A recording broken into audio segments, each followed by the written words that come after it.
You're listening to the Soulless Minions of Orthodoxy, alternative DVD commentaries. Our movie for today is from the year 1994. It's called North. Many of you may not, well, many of you probably are familiar with this movie. It has a kind of reputation for being lousy and was quite an infamous financial failure as well, and critical failure. It stars Elijah Wood and Bruce Willis, and is also based off of a book, but we'll get into that. But sitting with me is Justin. Hello. Yeah, he's sitting with me in the Soulless Minions studio. And there's really no good reason why we want to give this movie commentary. This is really my idea. Justin, you said it's been quite a while since you've seen this, right? It's been a long time. Like I said before, I pretty much just remember the general plot and the actors that are in it. That's all I really remember. Okay. I've seen this movie far many more times than I care to admit over the past couple of days, trying to prepare myself, because I initially was going to do this by myself, but that kind of ended in failure rather quickly. So thankfully Justin is going to join me and hopefully prod me with some questions, because I have recently read the novel that it was based on, so there's going to be a lot of comparisons to the novel, the source material, and my own thoughts and how I perceived it. So if you're not in the mood for that sort of thing, then this probably won't be the commentary for you. Another note, this will be in the show notes as well, so you probably already know this before you've started listening to this, is this is from a PAL source. That's Region 2. Correct. Isn't that right, Justin? Region 2? Yes, Region 2 is PAL. Because this movie has not been released on DVD in the United States, so there is no NTSC copy on DVD that you can find anywhere. The only copy Justin and I could find was from a PAL source, so this is going to be moving at 25 frames per second. So if you're watching this on an old VHS tape, it's not going to be synced up. You're going to have to find a copy that's in that PAL format that Justin and I are going to be watching, if you want to watch this movie with us at all, which we hope you do. But all right, that's probably the longest preamble we've ever had, Justin. So let's go ahead. It is what it is. Let's go ahead and get this started. We're paused at the black point immediately after the Castle Rock logo has faded to black. So if you go ahead and pause this track, if you need to set that up, but we're going to give you a countdown. We're just going to jump right in. So here we go. 3, 2, 1, unpause. All right, we're opening up on a house here. This is North's house. We're going to be going up into his bedroom here in a moment. Columbia Pictures and Castle Rock Entertainment present. All right, now this movie reportedly cost $40 million and made just about $7 million domestically, and that's quite a financial failure. Not the biggest one. That would be called a flop. I think the biggest financial failure is Pluto Nash. I think that has the record right now. Really? I think so. That, or maybe Waterworld. No, not Waterworld. That's actually not that bad of a loss. But this movie was based on a very short novel by the same name, written by Alan Zweibel. Alan Zweibel also worked with Rob Reiner, who directed this movie, on The Story of Us. Oh, I didn't know that. Yeah. Which also had Bruce Willis. Another connection there. And oddly enough, Alan Zweibel actually penned the script for the film adaptation of Dragnet. Really? Yeah, go figure. Which is a movie I really like. Here we are in the opening sequence here. We have the volume down, but hopefully you have it up just a little bit so you can hear the music that was done by Mark Shaman. Mark Shaman, right? He was the composer, who's also worked with Reiner on several other films, including The Bucket List, Alex and Emma, The Kid, A Few Good Men. So he likes to use him a lot. Did he also use him in The American President? I'm not sure. I only wrote down a few examples. I think he did. He did. Yeah, the name is familiar and it makes sense. Yeah, you know, like Tim Burton likes to use Alan Silvestri Sure. a lot. Or is it not Alan Silvestri? No, Danny Elfman. Danny Elfman a lot. So he tends to use the same composer, which is something that happens in Hollywood. Zemeckis uses Silvestri. Yeah, Zemeckis. So in this opening sequence here that we've been talking over, the music, I mentioned the music because it was meant to give you kind of a fantastical, otherworldly kind of feel, like you're about to go on an adventure. And the back of the book says, in the tradition of the Wizard of Oz and the Little Prince, North will captivate everyone from 9 to 90. So they wanted you to kind of have buy into the fantasy. Yeah, buy into the fantasy, the kind of dreamlike quality that this movie's supposed to have, but didn't really have. Right. But anyway, that's a pretty bold comparison. Yeah, that's just the feeling they wanted to have. You know, this movie just unfortunately is set, I think, a little too much in reality. I was thinking, you know, if this movie was made today, adapted today, if it was, say, directed by Michael Gondry, the guy who directed what's that movie called? Eternal Sunshine of the Spotless Mind. Uh-huh. If it was directed by him, I think maybe this movie would have turned out better. I don't know if it would be any good. I mean, maybe the book just doesn't translate to film very well. Some just don't. Since we're seeing the parents here right away, let's just let me ask you: is there any reason or any backstory you know as to why Jason Alexander and Julia Louis-Dreyfus are in this together? Obviously, they're both from Seinfeld. You know, I tried to find something about that, and I didn't. Honestly, most of my so-called research came from reading the book, but all I can assume is that they were either he and Rob Reiner, she and Rob Reiner were friends, and you know, this is probably midway through Seinfeld, so it just seems an odd choice to me because yes, it was during Seinfeld. I remember that, and the main thing I thought while watching the trailers was, hey, that's George and Elaine. You know, it kind of removed me from the movie in a way.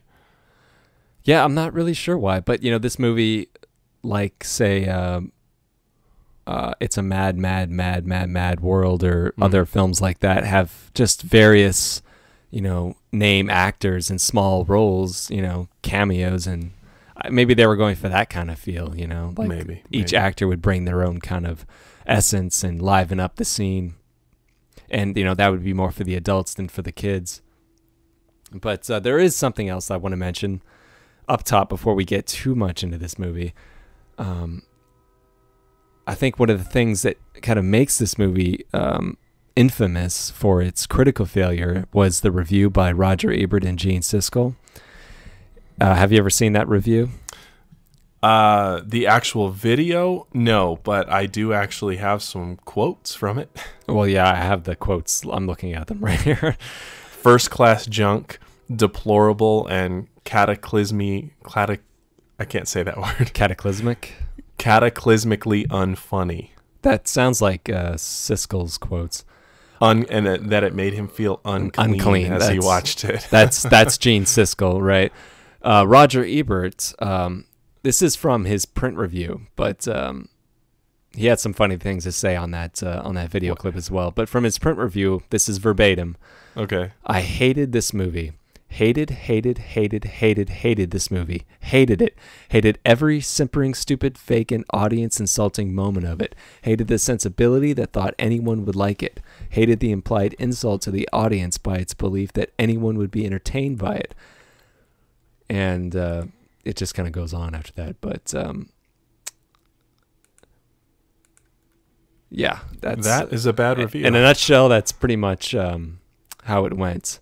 He mentioned in that video, which you can find on YouTube, which I recommend anyone who has a dark side check it out because it is kind of funny in a really mean way. Right. He said he was writing it. You know, I was writing my usual scathing, but you know, nice review, and I just became overwhelmed. My fingers became overwhelmed, and I couldn't stop. And I just wrote, I hated this movie. And you know, honestly, I think they. if they if they'd read the book beforehand, I'm not saying it's a prerequisite to read a book before you watch a movie, but Right. if from what I could tell watching this movie, even before I read the book, was that this movie is, I hate to spoil the ending for anybody who hasn't seen this, but it's a dream. North is dreaming this whole time. He never actually goes on this adventure. But he's not dreaming at this point. Not yet. He will be soon. But well, let me stop you right here and call your attention to the voiceover. Okay. By Bruce Willis right now. Is there anything you can tell me about that? Well, yeah, honestly, the character of Bruce Willis does not exist in the book. Well, that's interesting. He's a pretty major character. Yeah, there is no. The book was written in third person, supposedly third person omniscient, right? But okay, this is my interpretation. Okay, from what I could imagine, because this is all taking place in North's head, is that North is actually narrating his own story, right, in the third person. And being only 9 years old, in the movie he is stated to be 11 years old, but in the book he's 9 years old. Now, being a 9-year-old suburban white kid, his world knowledge is going to be, very limited and based off of, movies and television or, things he would see on postcards or things of that nature. So it would seem very reasonable to assume, or, that critics like Gene Siskel and Roger Ebert would find the so-called ethnic stereotyping and caricatures insulting, because later we'll see that Eskimos and Hawaiians and Texans as characters and stereotypes, and I think since, as I said, this movie is taking place in North's head, that from the mind of a child, this is how he would imagine Hawaiian people to be, or... No, I see what you're saying. It's the world as seen through the knowledge and experience of a 9 or 11-year-old. Yeah, so that's exactly why it would seem so bizarre. And well, that's almost claiming like other movies don't do stereotypes. I mean, to call this movie out on that, I think is slightly unfair, given that so many other movies, do stereotypes. I mean, why would this be singled out? It's honestly, I think it's just because this kind of material just maybe wouldn't make a very good movie. And I mean, maybe it is a fun read. It's not the best book I've ever read, but it was entertaining. I liked it. I can see why they thought it might make a good movie, and it just didn't pan out. Like I said, the movie is based too much in reality. It just doesn't have that fantastical feel. I get what you're saying. That I think that they wanted, and comparing it to like the Wizard of Oz, that's kind of like the character of Bruce Willis here, where a person he sees in his real life ends up in his dreams, Bruce Willis will be portrayed later in the movie as a cowboy, as an Eskimo, and a beach bum, and a FedEx driver. He pops in, and kind of like the characters of the Wizard of Oz were in her real life beforehand. So obviously they were trying to have that feel, and he's playing the Easter Bunny, which is a fictional character right now. Right. But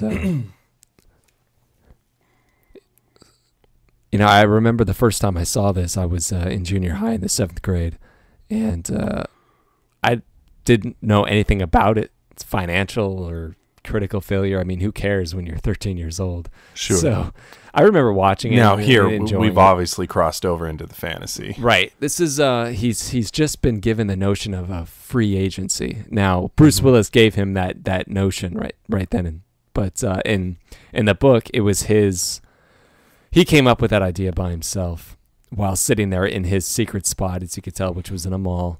And there's some lines in the book they take verbatim from the movie, but I might be glancing through the book here. I've highlighted some things.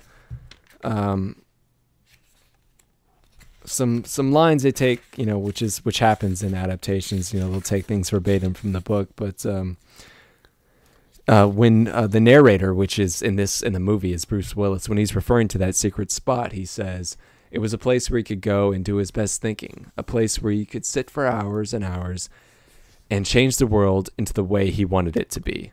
So there you go, right there in a nutshell. That's your first clue right away. Right there in a nutshell. Yeah. Bruce Willis says that in his narration. And like I said, my feeling was that North is actually narrating this story in his own mind in the third person. Well, that makes sense. That makes sense. I get what you're saying.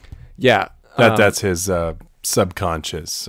Yeah. So right here, you can tell by that transition we had that we've crossed over into the dream world. But still, this world feels very real. It doesn't feel very dream-like. Aside from the fact that we have Richie Rich here, right. Acting as his lawyer or whatever. Well, this is actually a character called Winchell, which is, I think, an obvious reference to Walter Winchell. The famous news radio newspaper man. Yeah. And right now, North is calling his father, and his father in the movie and in the book is a pants inspector. As you can see here, they're testing various types of pants. You see, you have the guy here, and he's whatever he's wearing, like a prom date. Thing, and he's testing out the pants, and it's in the book and in the movie. He's number 6. He's test pantster number 6, and in the book, that's kind of funny, but in the movie, it's just kind of weird. No, I see what you mean. This is a good example of what you're talking about, where they've crossed from right here, the world of reality, almost to this weird quasi fantasy. Right. Obviously this is not a real job. This is completely ludicrous, but it just, although we're dealing with Richie Rich here in a sense, this is what I get what you mean. It does have a sense of reality. This is what a child might imagine his father's job looking at. Yeah, I get that. But like. I see what you're saying. The execution is somewhat jarring. Mm-hmm. Yeah, I understand. But the character here of Winchell is, in the book, is duplicitous or whatever from the get-go. He wants to win a Pulitzer, and he's just, like I said, he's based off of Walter Winchell. So he wants the story of North wanting to become a free agent, the search for new parents. He wants that story so he can win the Pulitzer and gain power and whatnot. No, I get it. Yeah. But Richie Rich, that's a good comparison. This is the hair. Yeah. Yeah, it is. It is kind of similar. It's odd that you remembered that movie. Here we're gonna we're gonna be introduced to John Lovitz here, who's playing the character of Arthur Belt, the lawyer Arthur Belt. He was introduced differently in the book. They didn't meet this way. They actually met. They would have already met in the department store before. Or the second time we meet North see North in the department store. North is actually supposed to be sitting and watching news broadcast about himself, because at this point in the book he'd already entered into the dream world, so he's watching news reports about himself, wanting to be a free agent and blah blah blah, and that's when Arthur Belt comes upon him and says, hey, I can help you with this. Right. So, and he and Winchell are, in cahoots pretty much from the get-go. Mm-hmm.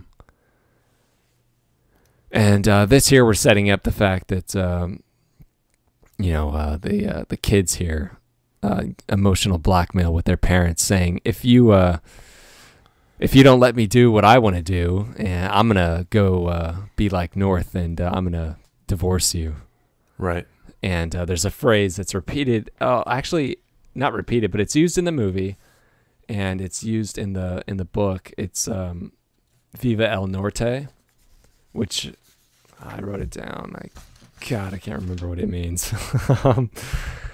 Let me find it here. Well, while you're looking for that, I'll just comment on okay. As this is playing, I can't help but imagine it that if this was played a little more realistic and less like a fantasy, it might have actually worked. I mean, you wouldn't take it all that seriously, but it might actually be somewhat enjoyable, because what kid hasn't thought of leaving the house and finding a different life, that sort of thing. and just the way the kids see it in the newspaper and they take it and try and make it their own. That would have been kind of cute and fun, and you could almost apply a certain reality to it. If some kid out of the blue suddenly made this happen.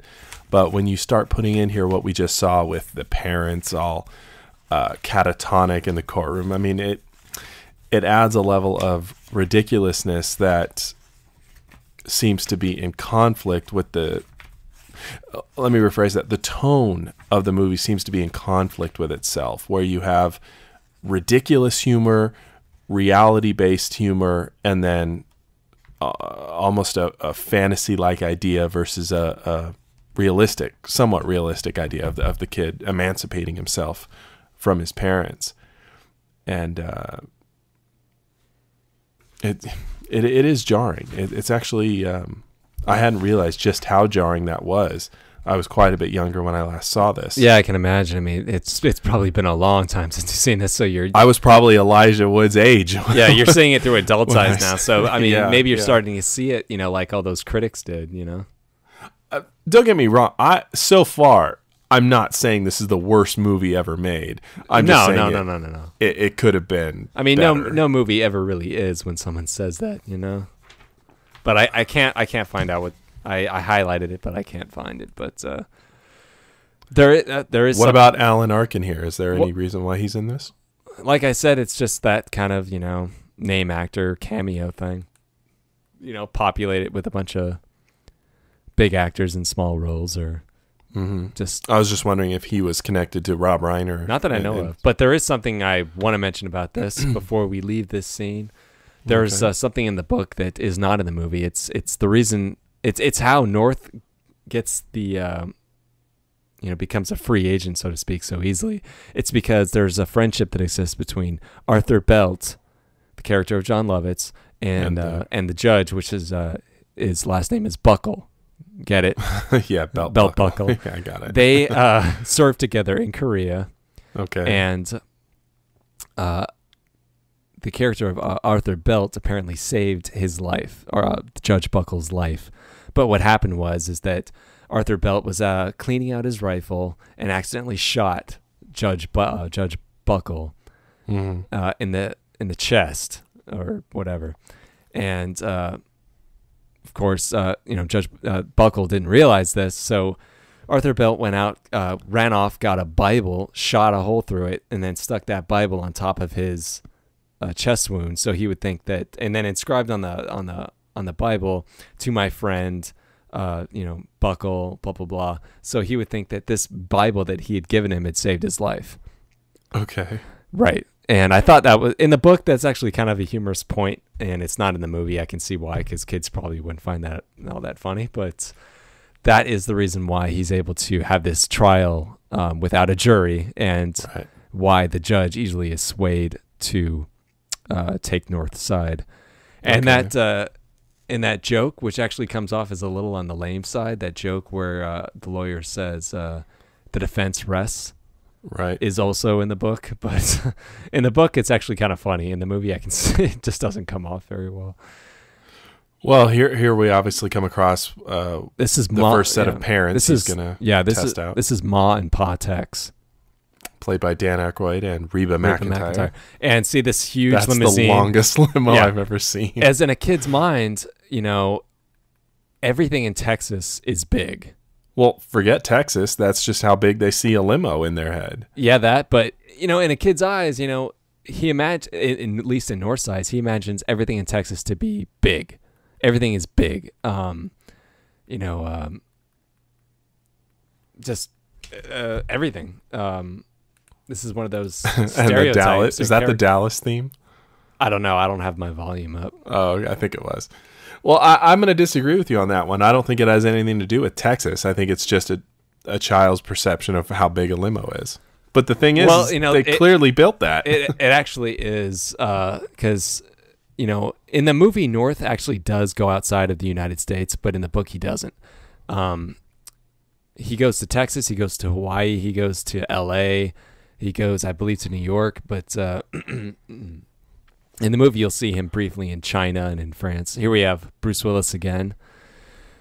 I forget what character he's playing, but well, how does what cowboy. you were saying conflict with my idea of the limo? As I was saying, see, North sees everything in Texas is big and burly, and everything when he goes to Alaska later on, when he meets the Alaskan folks, as he calls them, everything is cold. Like when he meets them, they offer him a frozen daiquiri. Okay. And when he later in the book, which he doesn't do in the movie, when he goes to L.A., everything in L.A. has to do with the entertainment business, and he goes to a restaurant called The Melting Pot. So do you see what am I making sense? Yeah, I don't think you're necessarily disproving what I'm saying, but it's not a major issue. Let's just move on from it. Okay. Well, Dan Aykroyd here playing Pa Tex. This is the first family he meets, the first set of parents he meets that want to adopt him. All of the parents he meets, except for the last ones he actually shacks up with, which is the father's played by John Ritter, and actually are the only a set of folks, as North calls them, that don't have ulterior motives. But their ulterior motive here is they had a son that died because apparently he was he was quite large, and he died. Actually, he died in the biggest stampede. As I said, everything in Texas is big. Right. He died in a stampede, and they want to replace him and they want to make North fat. That's why they're sitting here having this gigantic, banquet of a meal. Well, of course, Reba's got to sing. Yeah, and they start to sing. Of course, in the book there is no music. They don't sing. This was solely for the movie's sake. But so here we go. This is the conflict in tone. Yeah. So like critics watching this, I can't imagine that they would think this is actually happening in reality. Well, I don't think anyone actually did. But if they had just picked one. If they had gone this totally insane fantasy route or the more grounded route, it might have worked. But you can't throw these two tones together. It doesn't work. Yeah, you're right. It's not that people don't buy it. I mean, they fully understand that this isn't real, but it's jarring, and you can't get into the movie. Yeah, it's a good. I mean, this is a perfectly fun sequence, but when you put it with the scene before or the scene after, it doesn't work. Yeah, I mean, looking at it through an older person's eyes, and I'm watching these people, I'm like, obviously this is not real. These two characters, Ma and Pa Tex, are complete caricatures of Texans, but I guess using kid logic, so to speak, if you're watching this as a kid, you wouldn't really think about that. But we're sitting here with Bruce Willis. Again, this is the second character you see him as. But another thing that's in the book that's kind of in the movie, when North is referring to adults, his prospective parents, so to speak, he calls them folks, like the Texas folk, he calls them the Texas folk. And when he goes to Alaska, he calls them, igloo folks. And when he meets, in the movie, you'll see him meet Amish people very briefly, and he calls them, I believe, the Lando Lakes folks. And from the butter, from the butter, because Amish people turning butter, Amish people make butter. And when he goes to LA, he calls them, LA folks, hippie folks, things. When he goes to New York, they're the urban folks, It's different types of folks. Hawaiian folks are the like Don Ho type folks. So like I said, from a child's mind, you would probably see people like that. But in the movie, they use that device of that phrase of folks, but not so much, more so in the book. But it's got a gun on a rifle on the limousine. That's nice.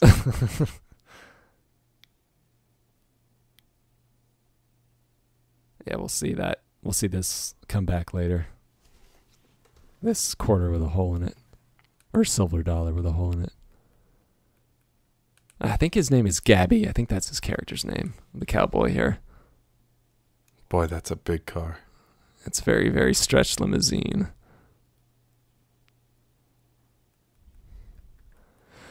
Yeah, just as in the book, North is flying off into the sunset out of respect. Viva El Norte, there we go. I can't for the life of me remember what that means. See if I can find it.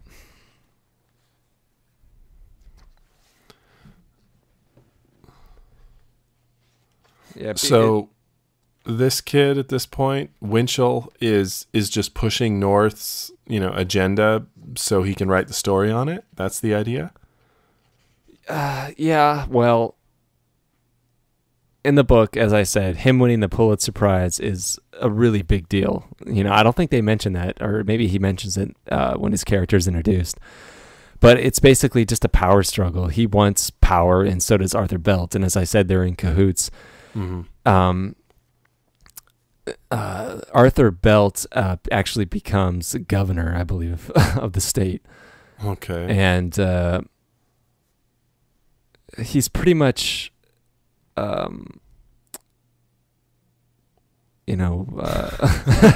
laughing at John Lovitz. He's hilarious. Yeah. In the movie, the kids kind of take over the country, Mm-hmm. And in the book, it's kind of the same way. And Arthur Belt is pretty much, he's the only adult that stays in power. And he does so because he's friends with Winchell. So that's pretty much what's going on here. So here we go to Hawaii. And there's a scene in the book that was actually kind of funny that they skipped over. And before we get too deep into this Hawaiian sequence, I'll mention it.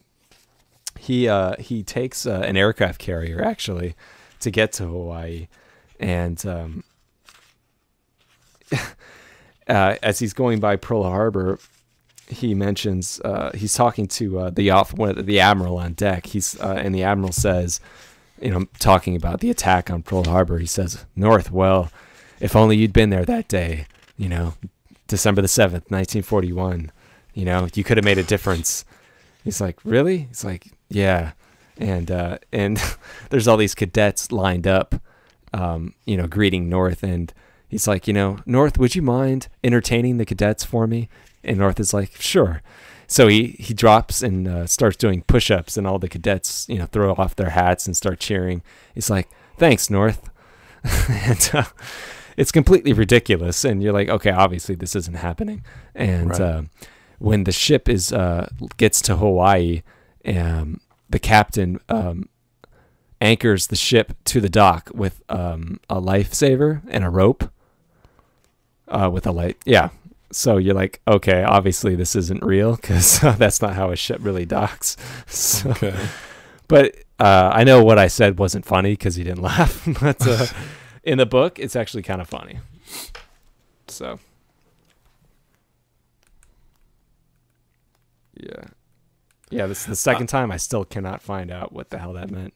Viva El Norte. But anyway, here we have the Hawaiian parents, and in the book, it's actually from the get-go. North is very wary of them because they have, quote, weak handshakes, and North doesn't respect anybody with a weak handshake. So he figures they're up to something, like they want something from him. So he is not happy from the start. But in the movie here, he likes them pretty much from the beginning. Mm-hmm. And he's thinking, "Oh, do you have a son you want me to replace?" They're like, "What? No." Right. It's like, we just, we're just looking for a kid because she's barren. She can't have kids. That's what he says, right? That's what he said right there. He's like, "Oh, this is a lush and fertile land, but the only barren place on the island is Mrs. Ho." And that's what they're called. Like he said, they're Don Ho types. So he calls, so it's Ma and Pa Ho. Right, I got it. But there's a scene coming up. Well, we're going to find out the real reason why they went north to live with him on Hawaii. And North, refers to things in kind of roundabout ways as a kid might. He calls this the getting to know you North Luau. And of course, everyone in Hawaii shows up, and they serve only Hawaiian food, and everyone wears Hawaiian shirts because that's what you would wear in Hawaii. Mm-hmm. And everyone is wearing a lei, of course. But here we go. We're about to see why they really want him to. Why do they really want him? Well, I don't want to spoil it for you. Well, just go ahead. As I did mention at the top, the book is lightly illustrated, which is actually kind of a nice touch. And this is one of the illustrations that shows up in the book, is this sign here, where it's going to say North. They're going to unveil a sign that says North Goes Hawaiian. And it's going to be a picture of him with his rear end, his backside to us, and an octopus arm pulling down his swim trunks, showing off his ass, his buttocks, or whatever. And I guess that's supposed to endear people to him. See, there you go. So that picture right there is in the book. And this joke here, which he says, "Why are you showing my crack to the whole world? How is that supposed to endear the world to me?" I didn't think that was funny in the movie, and I thought that maybe that was something they came up with for the movie because they thought it would be funny, but that joke is actually in the book. So it didn't really work in the book in my mind, and it didn't really work in the movie. And I guess they thought it'd be funny if Elijah Wood was saying it, but it just doesn't play very well, I suppose. But this is their ulterior motive, as I said. All of the parents have them, except for the last set of parents, which are kind of Leave It to Beaver types, or the only nice parents, quote unquote. So I feel like I'm talking a mile a minute, but no, I was actually just kind of trying to listen to it. Oh, well, listening to the cracks. I hope you're not recording the volume of the movie here. Okay, but as we said in the beginning, it's been a long time since you've seen this, and before I started preparing for this, it'd been a while since I've seen it as well. But what are your impressions so far? Well, is that okay? Yeah, no, I couldn't see the guy. Is that Jalad? You mean from like SNL? That character from SNL? No, he's an actual aerobics guy. Oh, I thought you were referring to that Pump You Up guys. No. Yeah, I think so. Because this is like back in 1994, and this is, I think, like another exercise craze was going through the country. Right. I think he was big at the time. Yeah. It was probably the Hawaiian stuff that got me thinking of it. But I've talked a lot here about tone. Yeah. And the conflict of tone this movie has. The Hawaiian scene was reminding me of Joe versus the Volcano. Okay. And Joe versus the Volcano is in this weird netherworld, this almost fantasy world. Mm-hmm. But sort of similar, the entire movie right. takes place in that odd, surreal world. But it is. So, yes, it's reality, but the whole movie has a surreal quality to it. Even the, quote unquote, real world aspects, in Joe, the real world aspects are, you'd argue would take place before he finds out he's got the brain cloud and then goes on his adventure and all that and comes across the different women. Heck, it's got the same deal where the same actress plays different characters. Exactly. Yeah. Because Joe versus the Volcano, that, I'm not going to lie, I thought of that movie as well before, Well, my point here is that Joe... We both thought of Joe versus Volcano. Well, that's it. That's very interesting that you thought that. But Joe does it correctly, where it plays that tone, a consistent tone throughout the movie, so you never feel that it's jarring. And when they introduce or put in those elements of almost fantasy, it doesn't feel overtly out of place. Yeah. Whereas in this movie, obviously it does. Well, just an observation. I thought of Joe versus the Volcano and I thought of Cabin Boy because they both kind of take place in that kind of surreal world. And surreal is a phrase that I came up with a lot while reading the book. And the book, kind of like Joe versus the Volcano, gets increasingly more bizarre as it goes along. As the book goes, it becomes surreal and absurd to a point where you're like, okay, this is obviously not really happening, because it's just, there's so many things that happen in the book that this is just ridiculous. Right. There's this, but Cabin Boy is almost fantasy from the get-go. Well, sure, but especially whereas Joe is surreal, and surreal has a little more connection to reality. In Cabin Boy, it starts off kind of, a little odd, but when he gets into Hell's Bucket, when they get into that area, which doesn't take long, it takes place in a world that's very, it's fantasy. It's fantasy, it's fantasy-like. So it kind of had that feel like some moments in Joe versus Volcano. Not all of them. I wouldn't want to. Well, yeah, but none of the moments in Joe versus the Volcano would I describe as fantasy. I would describe them at the most as surreal. This joke here, I think this is funny. This joke is in the book, and I thought it was funny, and it's funny in the movie too. It's fine. It's just in contrast. Yeah, they skid to a stop because it's Alaska because of the ice. Well, like I said, if they play the whole movie in this sense, I think it probably would have worked fine. Yeah, but they don't. But they don't. And in the book, the captain anchors the plane to the quote North Pole. See, now that's funny. That is funny in the book. It's funny, but they should have gone with that tone for the whole movie. So yeah. And then it would have been fun. Mm. So look, we have Eskimos mowing the front lawn. It's a cul-de-sac. Yeah. Yeah, the white picket fence. I love that. That's nice. So this is funny. Yeah, this is funny. This is actually funny. Yeah, it's a garage and door. It's not, no matter what people want to say, I don't care. This is not ethnically insensitive. It's meant for laughs. I mean, come on, give it a break. Is it any worse than Lando Calrissian's clearly Oriental navigator on the Falcon in Return of the Jedi? Yeah, come on. It's interesting you bring that up. Or Jar Jar Binks. But see, they have this is in the book, they have a fishing hole in their living room. And this living room is this is a suburban living room, for Christ's sake. This is just made in an igloo form. Right, it's in an igloo, but this is a suburban home. I mean, they have a couch, a recliner.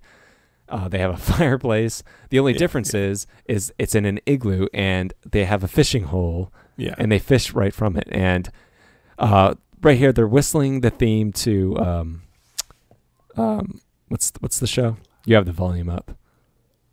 It's Andy Griffith. They're whistling the Andy Griffith theme, which is classic Americana. Sure. And that's not in the book, but. See, look, she's knitting penguins, for Christ's sake. I mean, this is just completely ridiculous. You see what I mean? I mean, and that's Kathy Bates, by the way, and that's Graham Greene, who's played he's played a lot of Indians, I know, in his career, but Dances with Wolves. Yeah, he was in Dances with Wolves. Character actor. I like I like him. He's good. Oh yeah. And Kathy Bates, this is just another one of those, like Alan Arkin, just small role for a big actor thrown in there. Well, I mean, she is, of course. Now, her connection to Rob Reiner is Misery. Mm-hmm. Oh, that's right. I forgot about that. Which I would have to assume was done after this. See, these two parents here... I'm sorry, Misery was done before this. Oh, that's right, it was. That's what I meant. These two parents here... although they don't really have an ulterior motive, but there's something wrong with the way they treat old people, which we're about to see here. Right, yeah, they cut them loose at a certain age. Yeah, Abe Vigoda here. Yeah. Abe Vigoda is what North calls a flow folk, because they put them on the ice floes and send them off. Right. And North doesn't want to end up like Abe Vigoda. Like if something... some accident were to befall him. Yeah, they would send him away on the ice floes, and North has like a dream sequence where he's playing like hockey or something like that because it's on ice, and he gets injured, so they send him away on an ice floe. And so North, that's the reason why North decides to leave them.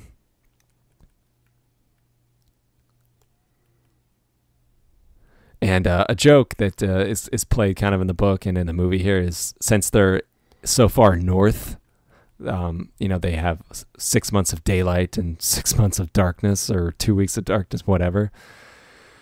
So North doesn't realize that this trip actually takes like 2 weeks or something like that.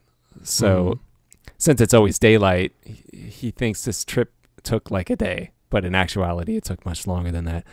And North is, in his quest for new parents, is on a deadline. He has till Labor Day before the start of the new school year.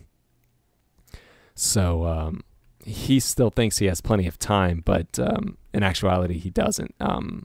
He doesn't visit too many parents after this. This trip to Alaska eats up a lot of his time. Yeah, see, look, you got the... he's watching TV. Yeah, this is what old people do. They just sit and watch TV all day. This guy, what's his... I recognize him. The ticket guy or whatever? Yeah. Richard Belzer. Yeah, what else was he in? Oh, he's a character actor as well. He's a comedian. I can't... I think he's on one of those CSI or Law and Order shows. Yeah, that's right. Yeah, that's right. See, in this long trip, North has gotten to know Abe Vigoda, so he's saying goodbye. He's sad to see him go. Yeah. And no TV, no recliner, just the stool. That's all he has.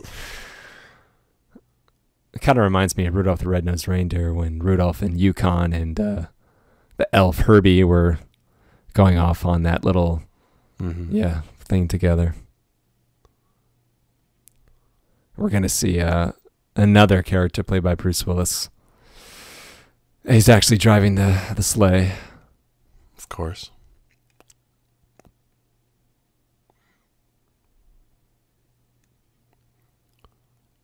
This is obviously a blue screen effect of some kind. Oh, yeah. Yeah. This is I don't think it's blue screen. It looks like... it's not very well composited. No, I don't think this is composited at all. I think this is rear screen. Rear screen projection. Yeah. Yeah. It just has that look.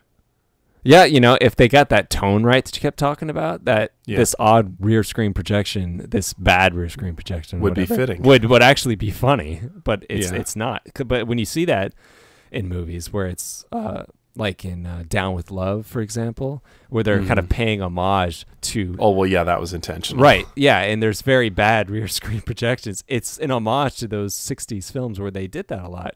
And it was obvious. And it works. But here, it just, since they're not getting that tone right that you talked about, this just doesn't really work very well. Yeah. See, are you laughing at what North just said? Lunch 49 times. Right. Yeah, because like I said, there's that 6 months of daylight, so he didn't realize that he'd been there for as long as he had been. Now, what's your take here on Bruce Willis? The casting of Bruce Willis, that is. I'm not sure what you mean exactly. Well, okay, I'm going to be honest with you. As I'm watching old Bruce here, I can't help but think he's kind of phoning it in. It does kind of feel that way, doesn't it? Yeah. And it's like he just doesn't give a shit. He's just kind of there. And it seems that way. He's got that I'm falling asleep doing this kind of look. And it's kind of... It does kind of seem like a phoned-in performance. Since he and Rob Reiner had no working relationship, as far as I know, beforehand... Yeah. I don't know how he ended up in this movie. Yeah, I mean, I like Bruce Willis. I know that I like Bruce Willis as much as you do. So yeah, and I know that he's very comedically inclined, but it looks like they just threw he can John McClane into this movie. Kind of, yeah. Ben Stein here. Yeah. This joke about the Smithsonian and its presence in the movie is actually kind of funny. But in the book, excuse me, it's actually pretty funny. In the movie, it just doesn't play very well. In the book, they're actually the parents don't wake up until the end of the movie, and the end of the movie, we'll get to that. It's actually much different than the book, but in the book, there's a scene where the parents are given an award by a character named Guinness because he's from the Guinness Book of World Records. So he's Mr. Guinness. He gives them an award for the people who have been that were been asleep for the most consecutive days. And another character who is an obvious reference to Joe DiMaggio shows up and says, why are they in the Guinness Book of World Records when I'm not? And they never say the name Joe DiMaggio, but it's nicknames that Joe DiMaggio has been known by. Well, he was known by in his career. Are you laughing at Kelly McGillis? Of course, this is right out of Witness. Right out of Witness, yeah, obviously. And then we have these are the Lando Lake. Hans Gruber's right hand man. Yeah, these are the Lando Lake folks. Right. But yeah. So he and Joe DiMaggio get in an argument, and he doesn't want him to end up in the Guinness Book of World Records, but they do. But cut that story short. It's funny in the book. It's not funny in the movie, really. Mm-hmm. And North is about to, I think, end up in China. We're about to have like a short kind of montage where he goes to China and then to France and into Africa. As I said, in the book, he never leaves the United States, but in the movie, he does. Well, why not? This is supposed to be like an homage to like The Last Emperor, which is a really good movie. I hope not, because, but I think that's O'Brien's wife. I forget her name in Deep Space Nine. Rosalind Chow. Rosalind Chow. I think that was Rosalind Chow as I didn't even notice as the queen or whatnot. But I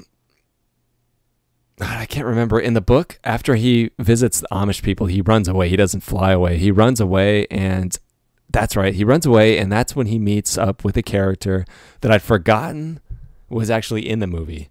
Because as I was reading the book, I hadn't seen the movie in years, but he runs into a character called Joey Finger. For those of you not watching the movie with us, North is in Africa just now, and of course he can't take his eyes off of the girl's boobs. Yeah, because she's not wearing anything. She's not wearing a shirt. It's good that you think some things are funny, but a lot of this is funny. Here, this stereotype, yeah, they're French people, so of course all French people, Eiffel Tower's in the background, right? All French people think that what's his name here? Jerry Lewis. Jerry Lewis is the funniest man alive, and they all wear berets, you know. Yeah. But I don't get why would French people think Jerry Lewis is the funniest thing ever? That's like I said, it's a stereotype. They don't. Not all French people. That's not a stereotype I've ever heard. You've never heard that before? No, that's news to me. Oh, I've heard it plenty of times. Yeah, Jerry Lewis is supposed to be the funniest man, alive, according to French people. But I learned something new.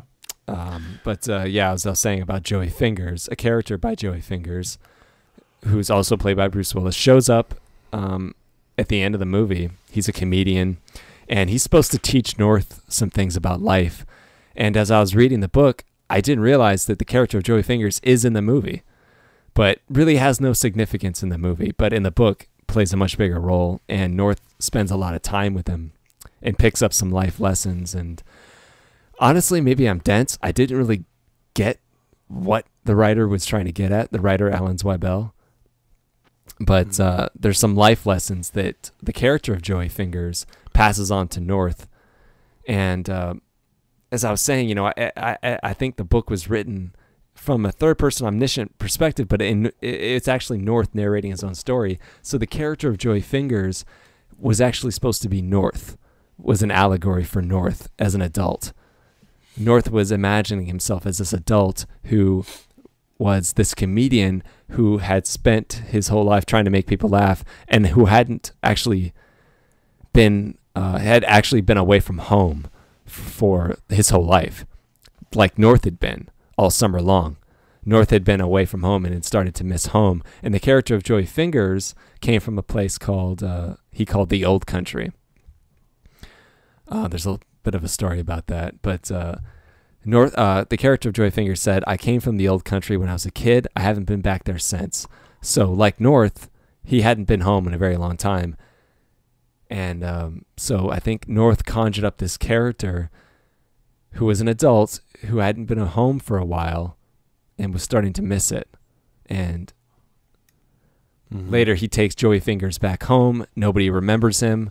And North has that fear as well, I would believe. That when he goes back home, he has a feeling that so much time has gone by, no one's going to remember him, And as a kid, 3 months is a long time.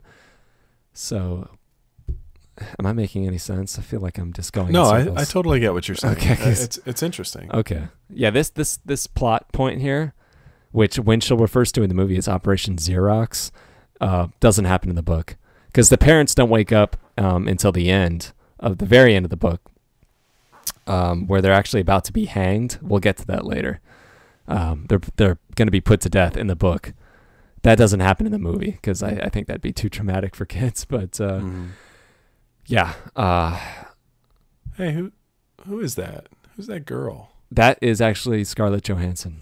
Oh, wow. Okay. Yeah. Oh, yeah. I see it now. Yeah. Anybody who can, go into the IMDb, that's one of the trivia factoids. This is her first movie role. What is it? Is this house on the back lot of some studio? Because I have seen that backyard so many times in commercials and movies. Yeah, I wouldn't be surprised. It must be a backlot backyard. Yeah.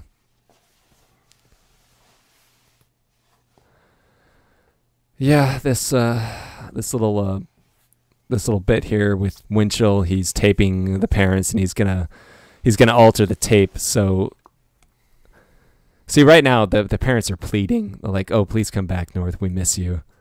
Right.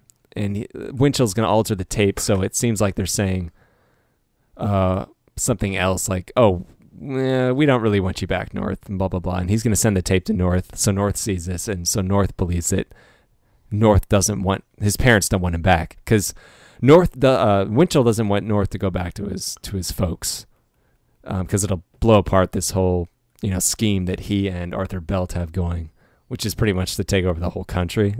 The kids take over the country, because in the movie as in the book, he and Winchell lower the voting age to 8, so kids can vote, and in the movie here you saw parents mowing the lawn, and a mom bringing her kid like a daiquiri or something. It's like kids at this point in the movie and in the book have started to take over the country and are running things, and there's this great divide that's happening.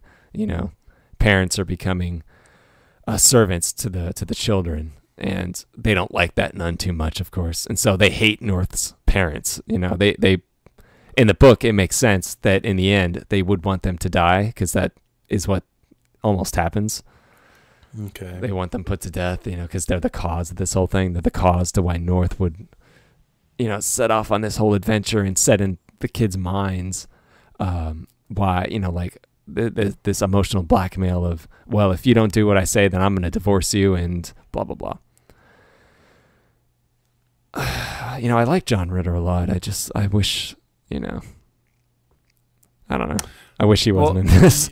You've talked a few times about, this set of parents. What do they want? Do they want anything?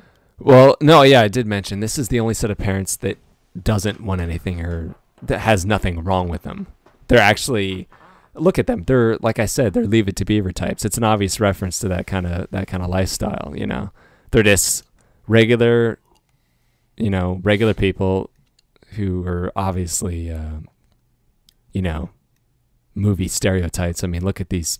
Look at these. Look at these. Her people. outfit is almost 50s. Yeah, like I keep saying, Leave It to Beaver. I mean, she looks like June Cleaver. She does look like June Cleaver, but they want nothing. I mean, the kids are obviously squeaky clean. So she, it's like Pleasantville, Right. And in the book, I don't think he doesn't meet anybody like that. As I said, he goes to LA and he goes to New York, like the urban folks, the LA folks. He doesn't meet a clean set of folks like this, the Pleasantville type folks. But yeah, I don't think he's watching the tape right now that Winchell altered, and they're saying he altered it so it said, "Oh, we don't want North. He's not our son." Right. So he's getting the impression, "Oh, they don't want me back."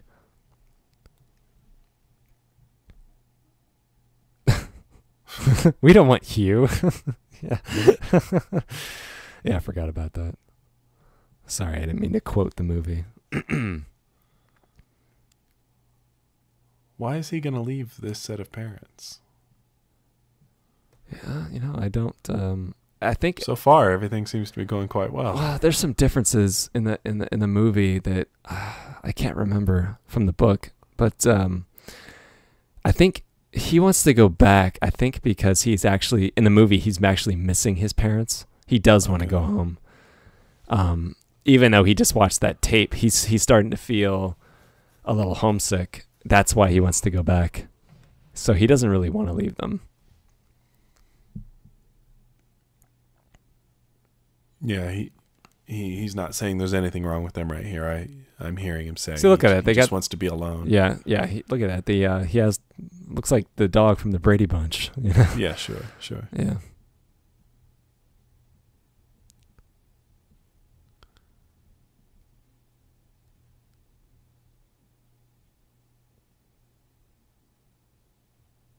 I wouldn't have left.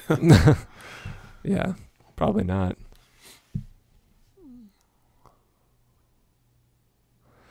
All right, so North is going home. This is where the movie and the book really start to diverge. Because as I said, this is a very short movie. So I think the runtime is listed officially at 87 minutes. Yeah, it's like not even 90 minutes long.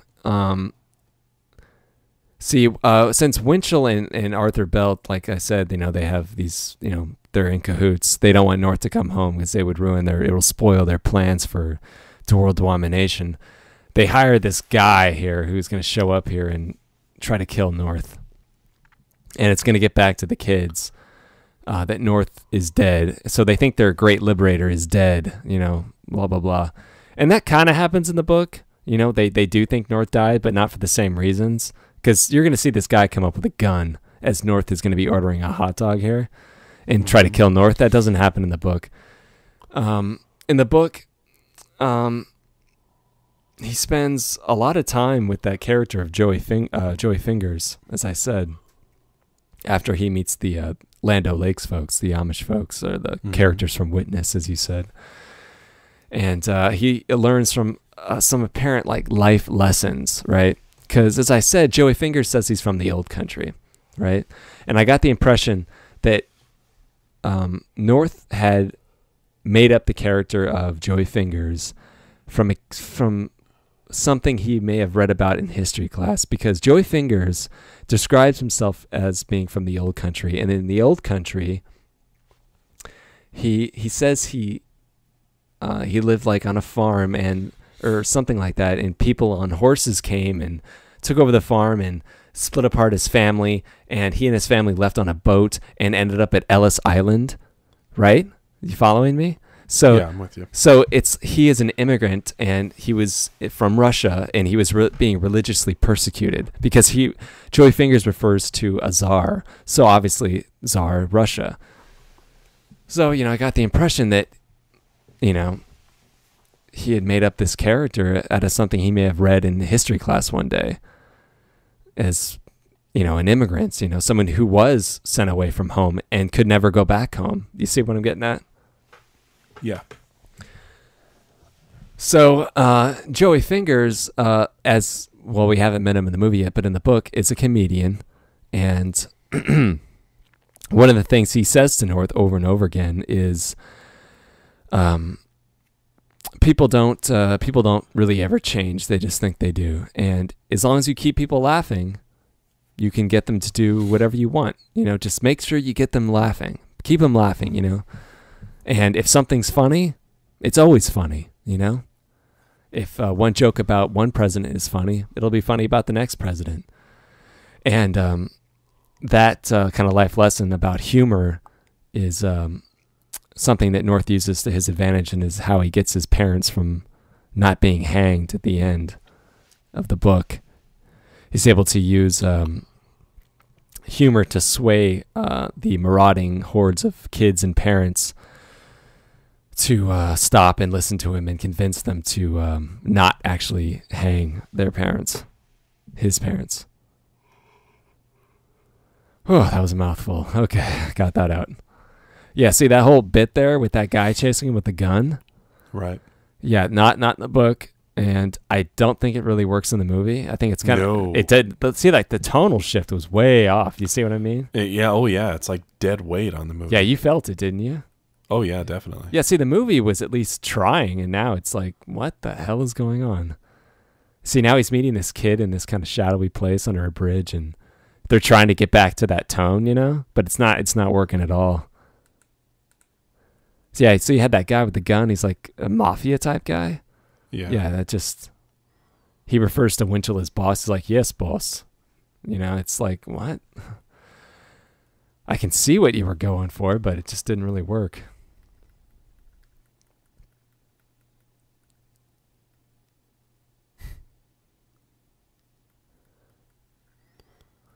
Yeah, like I said, it's good that you still laugh because, this movie isn't that bad, and it's much maligned, like in another movie we're probably going to do next, Ishtar, People at the time when Ishtar came out, a lot of critics said, oh, this is the worst movie disaster of all time. This movie is not even funny. Dustin Hoffman, Warren Beatty, who thought of putting these two guys together, Yeah. But Ishtar is actually funny, If anybody watches it with that mentality, if you just watch it with a clean slate, you'd enjoy it. And that's how we experienced it. Oh yeah. Ishtar. Right. I've had the long-standing argument that just Ishtar was way ahead of its time. And I think you're right. It was. And with this movie, when I first saw it, it was with a clean slate. I didn't know anything about it. I just watched it and thought it was very, very light, goofy entertainment. I didn't think it was great. I just thought it's something you'd watch like on a sunny summer afternoon or whatever, like on a lazy summer day, and like Ladybugs or something, But he's not a stranger. So he's just strange. See, there it came back. Yeah. It's that scene with the hot dog I mentioned that I thought was in another scene, but here it is. See, that guy's about to take a shot at him, and the ketchup that's on the hot dog is going to get on the hat. And he, this guy here is going to take that hat back to Winchell with the blood on it and say, see, I killed North. So now you don't have to worry about North getting back and ruining your plans. Yeah, see, North's taking the truck back. Yeah, see, there you go, the blood on the hat. Right.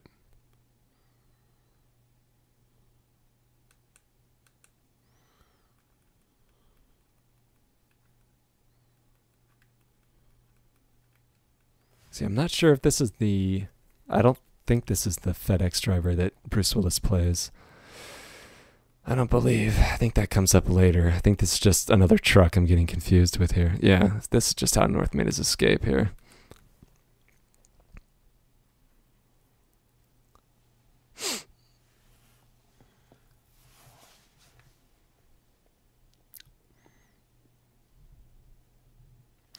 Yeah, it's just really just amazing. I know I keep using the word tone, but given that I haven't seen this in such a long time, I just had no concept as a kid of how jarring the tone was. Yeah, it seems to go off on this tangent in this kind of third act, like the first act and the second act, even though it didn't really work, at least. Yeah, it gets worse though. But yeah, it gets worse. I mean, they were trying. Here, it's just like. Well, they quite literally went from, a genuinely, intimidating and kind of scary man shooting at him, trying to kill him, to the scene of the kid, being a secret agent or something. I mean, it was like ridiculous in its juxtaposition. Yeah, it is. It is really jarring, especially when we're sitting here analyzing it. I really feel it with you, but. This is the character of Joey Fingers. And Joey Fingers is actually supposed to be old, crotchety type, but he is a comedian. And in the movie, his role here is very, very short. In the book, North actually spends quite a lot of time with him. And here, pretty much all he does is gives him a few words of wisdom and then gives him a ride. to the airport. That's pretty much all Joy Fingers does. But yeah, when I was rewatching this, I just had no idea that this character was in the movie because I didn't remember because it'd been so long since I'd seen it. But when he came up, and I was like, oh, here he is. I thought that, you know, Bruce Willis just showed up as, you know, like the Easter Bunny and the Eskimo and the Beach Bum. I had no idea he showed up as this guy as well. But here North is actually seeing what his parents really said. Right. Which is, you know, we're sorry, we missed you. Please come back home. So now he has more incentive. He has an incentive to come back because he feels like he's actually wanted by his parents. Mm-hmm. So, you know, like, I know I've said this like 3 times before, but, you know, maybe I'm wrong, but, you know, I thought that North was narrating his own story, you know, that right. North, you know, everybody, all these kids, you know, they feel like North is this great kid, you know, like in the beginning it said he has like a 4.2 batting average or a 91 grade average, you know, and he's singing and dancing in a play and he's getting great reviews, you know. Right. Like, since I think this is taking place in his head, like, North is actually just an average kid. You know, he wants to believe, you know, he wants to think he's exceptional because he wants that attention from his parents. So he thinks he's special. He wants to believe he's special, but he really isn't. You see what I'm going? No, yeah, I see what you're saying. Yeah, so you know, maybe North is you know, he gets good grades in school and, you know, maybe he plays baseball and he's good at it, but he's not the best kid ever. Not like you know, he's portrayed in this movie, you know. He's just he wants to believe he has all these special qualities because he wants to be paid attention to. He wants this attention from his parents that he's not getting. Yeah. So yeah, I just never really felt like he was all that special. It's just in his mind, you know, and in the book it actually gets really kind of annoying, actually, to be honest with you, because as a kid, all the focus is on himself, you know. Kids have, you know, kids have that mentality, you know. They can be kind of they can be kind of egocentric and conceited at times, and that's normal though. It gets really annoying, especially in the book. But yeah, see, like Joy Fingers just shows up, gives him a few words of wisdom, and then says, "Bye, see you around." Yeah. He just made that really bad joke about his ball sack getting stuck to his leg. Yeah. Yeah, not in the book. Yeah, cigar. See, he's smoking a cigar. Yes, it's just kind of like the book, but not really. But North gets home in the same way. Like, this scene here is in the book where he shows up to talk to this flight attendant, and he's like, "I don't have a ticket." She's like, "Oh, well then you can't get on the plane." He's like, "Oh, but my face is my ticket." She's like, "Well, what do you mean?" Like, "I'm North. Don't you know me?" She's like, "Oh yeah. This paper here says you're dead." He's like, "But I'm not dead. I'm standing right in front of you." She's like, "Yeah, and it's kind of scaring me. So I can't let you on the plane." So through other means, North has to get home. So she doesn't let him on the plane. Mm-hmm. See, all the kids at this point think that North is dead. So you have the volume up. What are these kids saying? I can't tell. I mean, I can just barely make it out. See, I know, I think they're just chasing after him because he's North, but they thought he was dead. And all the kids, of course, think North is their liberator and Viva El Norte, you know. See, here you are, the FedEx driver. In the book, North ships himself home via FedEx. Like, you know, he puts himself in a box and they ship him home. Mm-hmm. And it's pretty much, I don't think he arrives home in a box. He just gets a ride from the FedEx driver here. See, right here, North, you know, is getting a little, like, annoyed. He's like, "Oh, what are you, my guardian angel? Just tell me what I'm supposed to do." Oh, no, he does get in a box. Okay.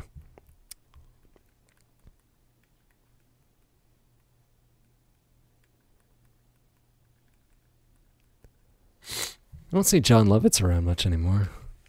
No, not really. Not as much as you should. This was kind of his movie heyday. You know, like I remember him from movies like Mr. Destiny and. Mm. Yeah, I would say early '90s, mid '90s was probably his peak. Yeah, the only thing I know this kid from is Little Giants. Oh no, do you remember that movie? Vaguely. Yeah, it's an alright movie. And then kind of it's like a Sandlot wannabe type movie. Oh yeah, I mean I know what it is. But that's one of the only things I remember him from. But I see, look at this with this big chair and yeah. He's wearing a suit, purple suit looks like. I gotta say the little kid's kind of holding his own with these guys. Yeah, he actually does in the movie. It is kind of funny. He does play well against John Lovitz, you know, who is a funny guy, you know, and a good character and a good character actor. And so is the guy who's playing the mafia type dude. Oh yeah, seen him around a lot. But you're right, he does hold his own pretty well, considering that I don't recall seeing him in much else, at least beyond this age, you know. Yeah, neither can I. Yeah, see, North is running home and sees that his parents aren't here, but actually he's supposed to go right from home to the rally where the parents and the kids are going to be hanging North's parents. And that is when North's parents actually wake up, because at this point in the story, they're still supposed to be asleep. But they're hanging North at the North Memorial Stadium, because, you know, North is supposed to be dead. So North actually goes right from the porch of his house. Did he just call him an asshole? Yes, he did. Yeah, that's the only swear word in the movie. It kind of takes you out of it, doesn't it? Yeah, it does. But yeah, so he's supposed to go right from there to that stadium and use the ability of, you know, the wisdom he learned from Joey Fingers to save his parents' life. But here in the movie, he's going to the mall to a secret spot. And this is where the movie ends and how it differs. And in the movie here, we're going to see Judge Buckle return. Judge Buckle here with a clock, because North has, like I said, North has a time limit. He only has till Labor Day. See right there, you see right there. Right. Alan Arkin has a clock he's about to turn on. It says he has to be in your arms before the clock runs out. That was the agreement. So if he's not, then he by default will be by himself or something or other.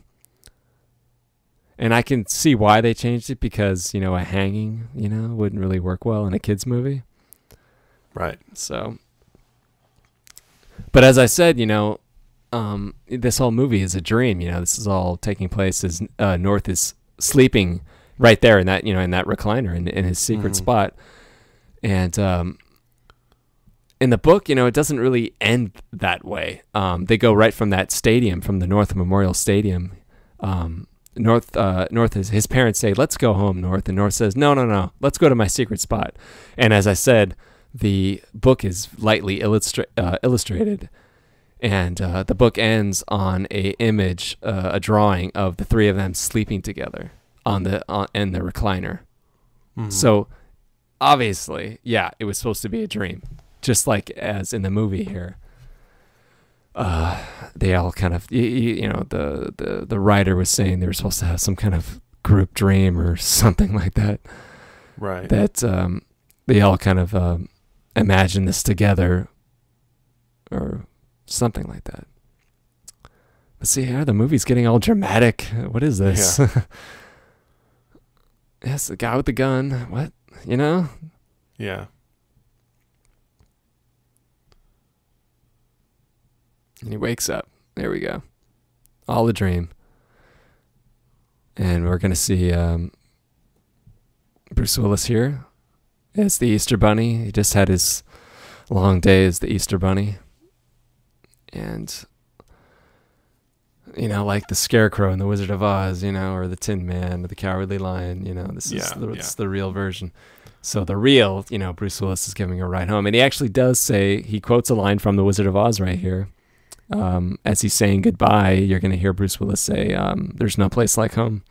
Mm-hmm. So, they really wanted it to have that feel, as you can tell. Yeah, there we go.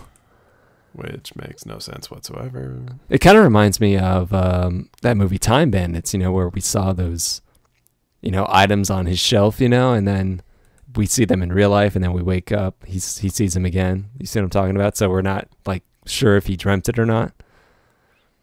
Well, yeah. Well, Time Bandits is a little different. I mean, that definitely leaves you with the impression that it really did happen. Yeah, right. At first, when you see Sean Connery get off being the firefighter, you're thinking, oh, well, maybe it was just a dream or something like that. But then, of course, he sees the rock and the parents blow up. So yeah. Yeah, but they're like, did this really happen? I don't know. Yeah. Obviously not, but.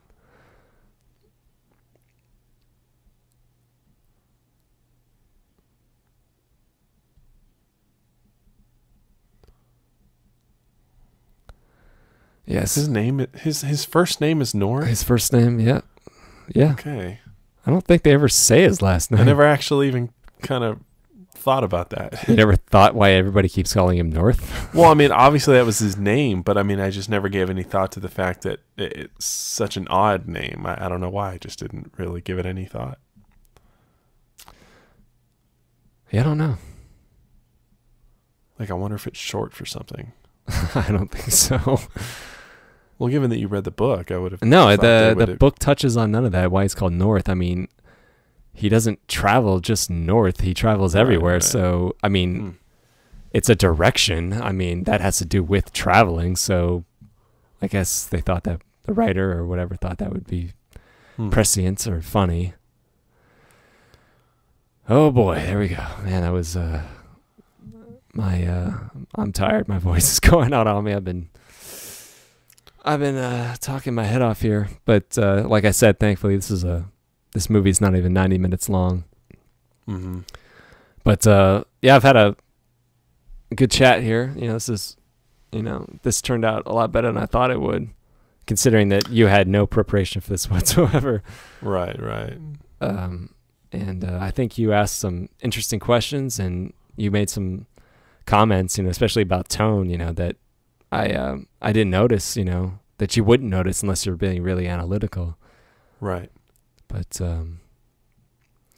so yeah, it's been, I don't know how many years since you've seen this, Justin, but what do you think? I mean, you did laugh out loud a couple of times. Yeah, there were some things that actually caught me off guard. Yeah.